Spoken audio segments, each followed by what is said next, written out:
প্রতি মাসে 12,000 টাকার ওষুধ খাইতে হয়। জানি না আল্লাহ কতদিন এই ওষুধ খাওয়ায় আর কতদিন খাইতে হয় সেটা আল্লাহ পাকে ভালো জানে। সবে আল্লাহ তাআলার ইচ্ছা। হ্যালো এভরিওয়ান, আসসালামু আলাইকুম। সবাই কেমন আছেন? আশা করি সবাই ভালো আছেন এবং সুস্থ আছেন। প্রতিদিনের মতো আজকে আমি আর একটা নিউ ব্লগ শুরু করলাম আপনাদের মাঝে। আজকের ব্লগটা আমি শুরু করলাম সকাল সকাল থেকেই। তো সকাল তখন বাজে 8টা। তো আমি ভাবলাম যে ঘুম থেকে উঠে একটু ঘরটা গুছিয়ে নিই। তো এখন আমি ঘুম থেকে উঠে আগে হাত মুখ ধুয়ে তারপরে চলে আসলাম টেবিলটা গোছাইতে। টেবিলটা কিন্তু প্রতিদিনেই মোছা হয়, তারপরেও কেন জানি টেবিলটা একদম ধুলাবালিতে একদম পুরো। তো প্রতিদিনে ধুলাবালি পড়ে এই টেবিলটার উপরে। প্রতিদিনে প্রায় 2বার করে মুছতে হয়। তার মধ্যে হচ্ছে টেবিল ক্লথটা একটু কালো, যার কারণে একটু ধুলাবালি পড়লে সহজে দেখা যায়। অন্য কোনো কালার হলে এতটা দেখা যেত না, মনে হয় মুছলেও মনে হয় যে মোছা হয় নাই। যাই হোক, এখন আমি ঘরটা ঝাড়ু দিব। তার আগে আমি বিছানাগুলো ঝেড়ে নিতেছি। 2টা বিছানায় আমি ঝেড়ে নেব, যে খাটে মা শোয় আর আমি যে খাটে শুই, 2টাই ভালোভাবে পরিষ্কার করে নেব। তারপরে আমি এখন ঘরটা ঝাড়ু দিব। তো সকাল সকাল তো আমাদের প্রতিদিন একটা কাজে সবসময় করে থাকি, কারণ ঘরটা ঝাড়ু দিতে হয় ঘুম থেকে উঠেই। তো যাই হোক, এখন আমি ঘরটা ঝাড়ু দিয়ে নিতেছি। তো ঝাড়ু দেওয়ার পরে নাস্তা বানাবো। আর মা ওই দিক দিয়ে জানি না কী কাজ করে, টুকটাক কাজ করে সংসারের। কিন্তু নিত্যদিন যে সব কাজগুলো প্রতিদিনে করে থাকি, আর সংসারের কাজগুলো কিন্তু কখনো কম হয় না। প্রতিদিন একই নিয়মে সবগুলো কাজ করতে হয়, যেমন রান্না বান্না, সকালবেলা ঘুম থেকে উঠে যে নাস্তা, যে কাজগুলো করতে হয় একই নিয়ম। প্রতিদিন এই কাজগুলো তো নিত্যদিন করতেই হয়। আমার কাছে মনে হয় এই কাজগুলো না করলে নয়, প্রতিদিন এই কাজগুলো এইভাবেই করতে হয়। নারীদের ক্ষেত্রে এই কাজটাই, নারীরা সব সময় ঘুম থেকে উঠে কাজগুলো করা লাগে। আর আমি মনে করি পুরুষদের ক্ষেত্রে তাদের কষ্টটা একটু বেশি হলেও তারা একবার করলে তারা সারাদিন রিল্যাক্সে থাকে। আর আমরা সারাদিন নারীরা কাজ করলেও কিন্তু কাজ শেষ হয় না। সকাল থেকে একদম রাত 12টা পর্যন্ত আমাদের কাজ থাকে। যাই হোক, আমার এদিক দিয়ে ঘরটা ঝাড়ু দেওয়া হয়ে গেছে। আর এখন আমি চলে আসছি রান্না করার জন্য। নুডলস বানাবো সকালের জন্য। তো এখন আমি এখানে আলু কুচি করে নিয়েছি, আর দেখতেছেন যে নুডলস নিয়ে নিয়েছি। পানি বসিয়ে দিয়েছি কড়াইতে, আর এদিক দিয়ে পেঁয়াজ কুচি করে নিয়েছি। তো আপনাদের কাছে একটা কথা শেয়ার করব, যে না শেয়ার করলে নয়। কি কথা শেয়ার করব সেটা আপনাদের সঙ্গে এখন আমি বলবো, আর আপনারা ধৈর্য সহকারে আমার ভিডিওটা দেখে নেবেন। যদি ভালো লাগে থাকে চ্যানেলটা সাবস্ক্রাইব করে থাকবেন, আর ভালো লাগলে একটা লাইক দিয়ে আমার পাশে থাকবেন। তো আমার অনেক হ্যাটার্সরা আছে, তারা কিন্তু আমার ভিডিও দেখে, ভিডিও দেখতে ভালো লাগে। আমি কখন কি করি, কখন কি না করি সব কিছু কিন্তু দেখতে ভালো লাগে, কিন্তু আমাকে ফলো দিতে আর একটা লাইক দিতে কিন্তু ভালো লাগে না। যাই হোক, সব মানুষের পিছনেই কম বেশি হ্যাটার্স থাকেই। তো যারা আমার পিছনে পড়ে আছে তারা আমার সবসময় পিছনেই থাকবে, আমার সামনে আসতে পারবে না। আর আমি তাদেরকে রেখে দিয়েছি আমার পিছনে থাকার জন্য। তো কিছু কথা বলতে আসলাম আজকে। আমি কেন প্রতি মাসে 12,000 টাকার ওষুধ খাই? বিশ্বাস করেন, ডাক্তারের দ্বারে গেছিলাম। ডাক্তারে আমাকে যখন পরীক্ষা নিরীক্ষা দিয়েছিল, প্রায় আরও কয়েক মাস আগে গেছিলাম, তখন আমি ওষুধটা খাই নাই। ওষুধের দামও কিন্তু কম না, 12,000 টাকা প্রতি মাসে। তাহলে আপনারা হিসাব করেন কত টাকা। প্রতি মাসে যদি 12,000 টাকা করে খাইতে হয়, এটা কিন্তু কম না। একজন মানুষের জন্য এই ওষুধগুলো খাওয়াটা কিন্তু অনেক কঠিন। তারপরে যাই হোক, এখন আমি প্রতি মাসে 12,000 টাকা করে ওষুধটা খাইতেছি। এখন আপনারা হয়তো অনেকে বলবেন যে 12,000 টাকা করে ওষুধ কেন এত টাকা? তো আসলে যারা কি বলবো, গাইনি ডাক্তারের কাছে যায়, যারা হরমোনের কোনো সমস্যার জন্য যায়, অথবা যাদের সন্তান হয় না, যারা সন্তান নেওয়ার জন্য ডাক্তারের দ্বারা যায়, তাদের কিন্তু ওষুধের টাকার ডিমান্ডটা এমনই থাকে। আমার ক্ষেত্রে না, শুধু সবার ক্ষেত্রে এমনই হয়ে থাকে। আর আমি যে ডাক্তারের কাছে গেছিলাম, ডাক্তারের যে ওষুধগুলো দেয় তার ওষুধের ডিমান্ডটা অনেক বেশি। আর একজন গাইনি ডাক্তারের কাছে গেলে, যারা মা হওয়ার জন্য ডাক্তারের কাছে যায়, তাদের সব সময় এমনই হয়ে থাকে, 10,000 12,000, কোনো মাসে যেমন 20,000 এমনও ওষুধ লাগে। যেমন আমার এখন বর্তমানে 12,000 টাকার ওষুধ লাগে, কিন্তু পরবর্তীতে যখন আপনাদের ভাইয়া দেশ আসবে তখন কিন্তু আরও ওষুধের পরিমাণটা বাড়বে আর টাকার ডিমান্ডটাও আরও বাড়বে। তো জানি না শেষমেশ আল্লাহ আমাদের ভাগ্যে কি রাখছে, চেষ্টা করে যাইতেছি। দীর্ঘ আজ থেকে তো অনেক বছর হয়ে গেছে চেষ্টা করে যাইতেছি, ওষুধ খেয়ে যাইতেছি, শেষমেশ এখনও আবার ডাক্তার দেখাইতেছি, মানে হাল ছাড়ি না, আল্লাহর উপর ভরসা করে এখনও আছি, চেষ্টা করে যাইতেছি। বাকিটা আল্লাহর ইচ্ছা, আল্লাহ যদি দেয় তাহলে হয়তো বা পাবো, আর আল্লাহ যদি আমাদের দিকে মুখ তুলে তাকায়, আর আমরাও চেষ্টা করে যাইতেছি, কারণ আল্লাহ বলছে যে চেষ্টা করে যাওয়ার জন্য, তাই আমরা চেষ্টা করতেছি। আর যখন আল্লাহ হুকুম করে তখন হয়তো আল্লাহ মা হওয়ার তৌফিক দিবে। আমার জন্য সবাই দোয়া করবেন। আর হয়তোবা সামনের মাসে ডাক্তারের কাছে যেতে হবে আবারও, কারণ ডাক্তারের 3 মাস ওষুধ দিচ্ছে, 3 মাস ওষুধ খাওয়ার পরে আবার ডাক্তারের দ্বারা যাইতে হবে। তো এই আর কি। তো আমার জন্য সবাই দোয়া করবেন। আর এদিক দিয়ে তো আমাদের মন মানসিকতা একদমই ভালো না, এদিক দিয়ে আমিও অসুস্থ, বলতে গেলে পুরোই অসুস্থ। সারাদিন শরীরটা একটু দুর্বল থাকে, তারপরে মানে সব কিছু মিলেই মানে শরীরটা একটু খারাপ। আর এদিক দিয়ে তো আমার মামা, আপনাদেরকে তার আগের ভিডিওতে বলছিলাম যে আমার মামা অসুস্থ, এতটাই অসুস্থ। আমার মাত্র একটা মামা, উনি অনেক বেশি অসুস্থ। তো আপনাদের কাছে দোয়া চাইছিলাম, তো আপনারা দোয়া করবেন ওনার জন্য। উনি এখনও কিন্তু সুস্থ হয় নাই, উনি এখনও আজকে প্রায় 5 দিন হয়ে গেছে, এখনও ওনার জ্ঞান ফিরে নাই। কারণ 2বার এক সপ্তাহে একই জায়গায় 2বার অপারেশন হয়েছে, তো এখন ওনার সিরিয়াস অবস্থা। তো ওনার এখনও কিন্তু আজকে 5 দিন জ্ঞান ফিরে নাই। তো আমাদের বাড়িতে কিন্তু সবার কান্নাকাটি, সবাই একটা আতঙ্কের ভিতরে আছে, জানি না আল্লাহ তাআলা কী করেন। তো এদিক দিয়ে আপনাদের সাথে কথা বলতে বলতে আমার নুডলসটা রান্না করা হয়ে গেছে। তা আমি এখানে 2টা ডিম দিয়ে দিছি, তো নুডলসটা রান্না করতেছি। কিন্তু নুডলসটার টেস্টটা এতটা বেশি ভালো ছিল না।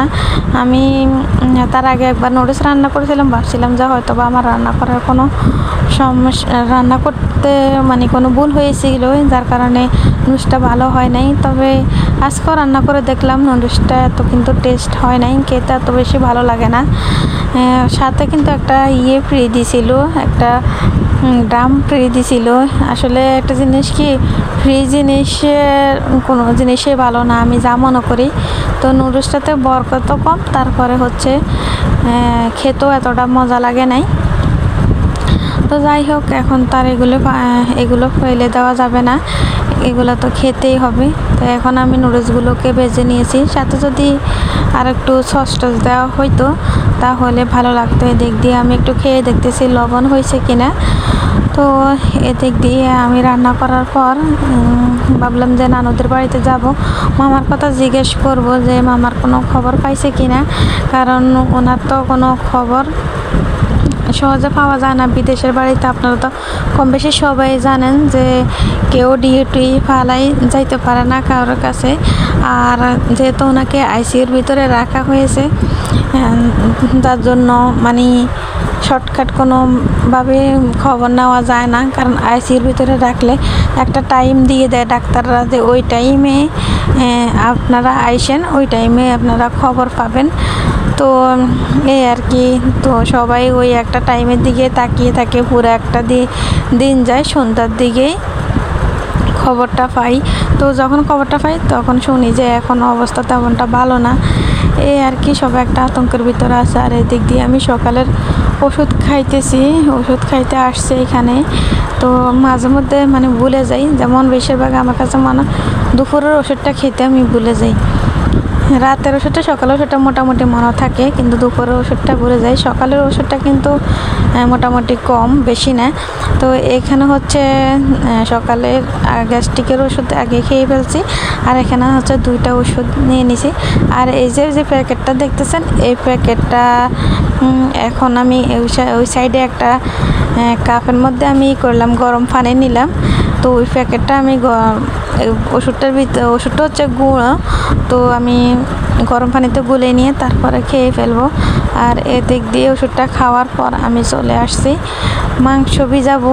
ফ্রিজে টুকিটাকি কিছু মাছ মাংস আছে, তেমন বেশি না, আগের কয়েকটা মাছ ছিল, মাছগুলো খেয়ে ফেলতে হবে, সামনে আসতেছে কোরবান। আর এদিক দিয়ে হচ্ছে এটা হচ্ছে মুরগি, তো এই মুরগিটা আর কয়েকদিন আগে আনা হয়েছে কক মুরগি, কিন্তু আর খাওয়া হয় নাই, মা বাড়িতে ছিল না, মা ছিল আমার বোনের বাড়িতে, যার কারণে আমি মা আসার জন্য অপেক্ষা করছিলাম যে মা আসলে এই মুরগিটা রান্না করব। তার আগে আমি এমনি ব্রয়লার মুরগি ছিল ওইগুলো রান্না করে খেয়েছি, কিন্তু এই মুরগিটা রান্না করে নেই, শুধু আমার মার জন্য রেখে দিয়েছিলাম, কারণ একটা মুরগি তো আমি রান্না করে খেতে পারবে না। আর আমার কিন্তু এই মুরগিটা এতটা বেশি পছন্দ না, যদি মানে খাই, কিন্তু একটা আছে না শখ বলে একটা কথা, একটা পছন্দ বলে একটা কথা, যে এই জিনিসটা ভালো লাগে, তো এতটা কিন্তু ভালো লাগে না। যাই হোক, তো আমার মা এই মুরগিটা পছন্দ করে, তো ওনার জন্য রেখে দিয়েছি, উনি আসলে রান্না করব। তো এখন আমি ফ্রিজ থেকে বাইর করে তারপরে হচ্ছে আমি এখন মাংসগুলো ভিজিয়ে নিতেছি।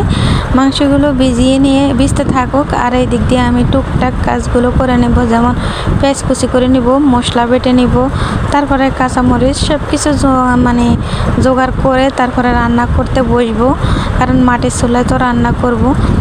আর এসব মুরগি কিন্তু সিদ্ধ হতে হতে অনেকটাই সময় লাগে, মানে অনেক সময় লেগে যায় কক মুরগিগুলো রান্না করতে, প্রায় 1.5 ঘন্টা 1 ঘন্টা 2 ঘন্টা এমনও লেগে যায়।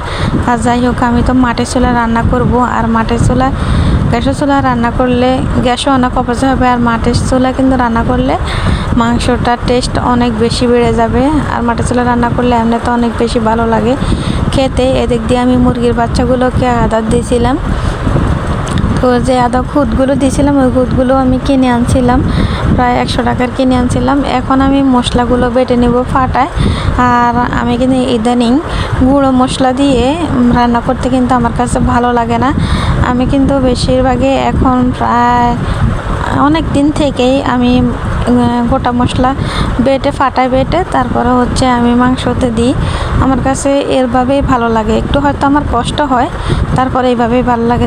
কিন্তু আমার শ্বশুরবাড়িতে আমার শাশুড়ি একসাথে অনেকগুলো মশলা করে ভাঙিয়ে আনে, তারপরে গুঁড়ো করে, তো ওইভাবে আমরা রান্না করি। কিন্তু আমাদের বাড়িতে এত একসাথে এতগুলা করলে এগুলা নষ্ট হয়ে যাবে, খাওয়ার তো এত বেশি মানুষ নাই, যেমন আমার মা একা মানুষ, হয়তো আমি এখন বর্তমানে আছি, যার জন্য আমরা 2 জন মানুষ, তো 1 2 জন মানুষের রান্না কতটুকু হতে পারে সেটা তো আপনারাই ভালোই বুঝেন। তো যার কারণে একসাথে এতগুলো মশলা করলে মশলাগুলো যখন বাতাস ঢুকবে নষ্ট হয়ে যাবে, কারণ একসাথে এত কিলো মশলা ভাঙাইলে কিন্তু ভালো থাকবে না, যার কারণে গোটা মশলাগুলোকে শুকিয়ে রেখে দিই, এগুলো অনেক দিন বছর বড় রেখে খাওয়া যাবে, কোনো সমস্যা নাই। তো যার কারণে অল্প কয়টা তার প্রয়োজন হলে পাটায় বেটে নিই, আর পাটায় বেটে মাংস রান্না করলে মাংস টেস্ট তো দ্বিগুণ বেড়ে যায়, এটা আপনারা সবাই জানেন। তো এখন পাতা দিয়ে আগুনটা দিতেছি, পাতাগুলো শেষে হইতেছে না, জানেন অনেকগুলো পাতা, তো সবগুলো আমার মা বস্তাতে ভরে রেখে দিয়েছে, তো আস্তে আস্তে এগুলো রান্না করতেছে। যদি বেশি মানুষের রান্না হতো তাহলে কিন্তু শেষ হয়ে যেত, যেহেতু আমাদের রান্না বান্না একদম কম, যার কারণে হচ্ছে এগুলো এত তাড়াতাড়ি শেষ হইতেছে না। তো এখন আমি মশলাগুলোকে ভালোভাবে কষিয়ে নিয়ে তারপরে এখন আমি যখন তেলগুলো উঠে আসছে কষানোর সময় মশলাগুলো, তখন আমি মাংসগুলো দিয়ে দিছি, আর ওই দিক দিয়ে ভাত বসিয়ে দিয়েছি। আজকে একটু বড় পাতিলে ভাত বসাইছিলাম, যার কারণ হচ্ছে আপনারা তো হয়তো আমার কয়েকটা হাঁস পালি, মানে হাঁসের বাচ্চা নিয়েছিলাম, তো হাঁসের বাচ্চাগুলো মোটামুটি বেশ ভালোই বড় হয়েছে, তো যত বড় হয় তত তো হাঁসের মানে খাওয়ার চাহিদাটা একটু বেশি বাড়ে। তো আমাদের তো মানে এত বেশি ভাত অপচয় হয় না, বলতে গেলেই আমরা মেয়ে 2 জন ভাত এত বেশি অপচয় করি না, যাদের বাচ্চা কাচ্চা আছে তারা কিন্তু ভাত অপচয় হয়।